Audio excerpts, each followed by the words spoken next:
Our region's business is sponsored by PNC for the achiever in you.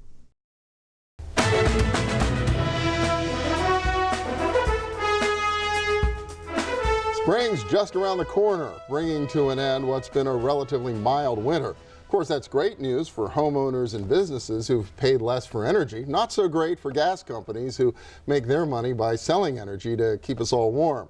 Well, one Mon Valley town was extra prepared for bad weather this winter thanks to a focused effort by Peoples Natural Gas to make sure the furnaces kept running and no one went without heat. The community is Braddock, and the unusual program was born of the polar vortex during the winter before. Morgan O'Brien's back with us. He's president and CEO of Peoples Natural Gas. Welcome. Good to have you here. Yeah, it's good to be here and wish it was a little colder just for our sake here, Bill. Yeah, I think you must be going door to door saying, please turn that thermostat up a degree or two just for me, right? Exactly. Just help the local gas company. It's not good to see flowers in February. Yeah, well, I know in your line of work, this has been trouble. But it did sound like, based on what you've been doing in Braddock, people there were well prepared. And it really speaks to the issue. You know, the regional economy in general is doing pretty well. Absolutely. But not everybody's shared in the success we've all enjoyed over the last decade or two. You know, it's a few years ago, right, we had to sort of reconfirm our commitment to on the community part of the Allegheny Conference on community development just because of that issue, that we've got so many exciting things. We've got young people moving into neighborhoods that we've given up on, but there's still quite a few neighborhoods that around Western Pennsylvania particularly that we're concerned about, and I think it takes extra effort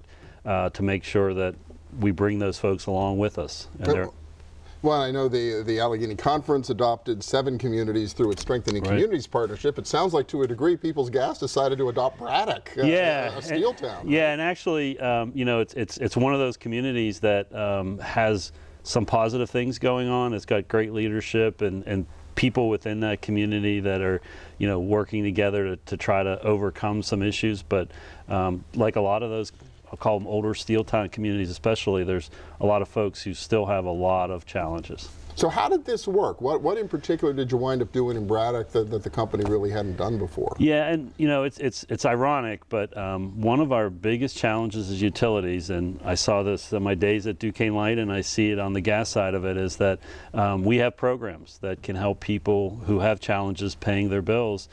And the hardest challenge we have, and I think it's even worse in Western Pennsylvania than other parts of the country, is to get people who qualify for programs into those programs. There's a lot of, I'll call it history that people are afraid of calling the utility company. Their arrearages and how much they owe become mountains, and they feel like there's no possibility for hope. And they might think there's no negotiation, nobody's there going to work with me on this, so I'm going to just put on a blanket and try to ride it out. Absolutely. Wow. And so we actually spend a lot of time and effort communicating to people that it's okay to call your utility company. There are programs there.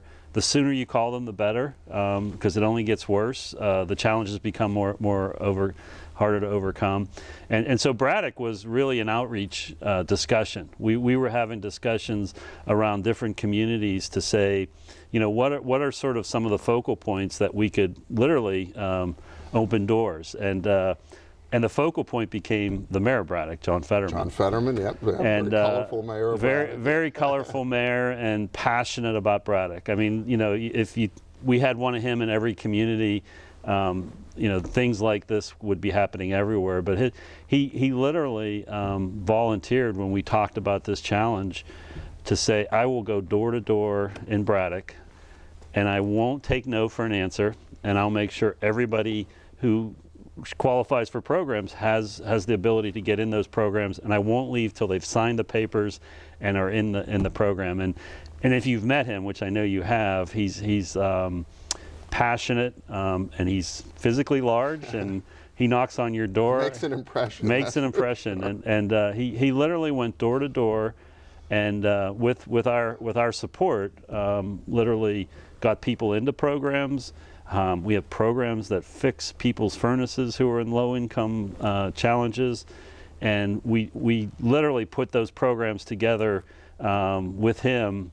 And so within a short period of time, I would say a matter of weeks of him standing in a doorway saying, how are you heating your home? Why isn't it natural gas? Is it safe? Let me look at it.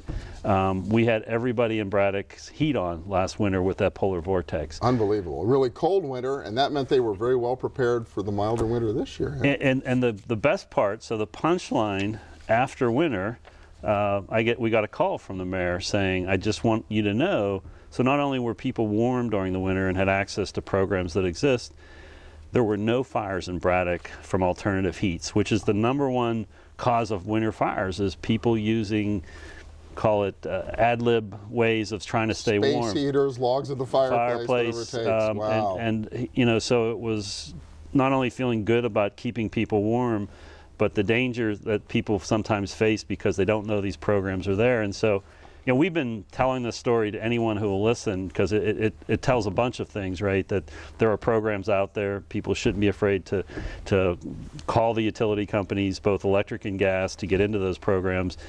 And the benefits of having that is, at the end of the day, really about safety and making sure all people, you know, sort of have the benefits of what we have. Well, really exciting. Congratulations Thank to Morgan you. O'Brien and the folks in Braddock for making it all happen. Absolutely. People's Gas, thank you so much. Thank you. Appreciate it.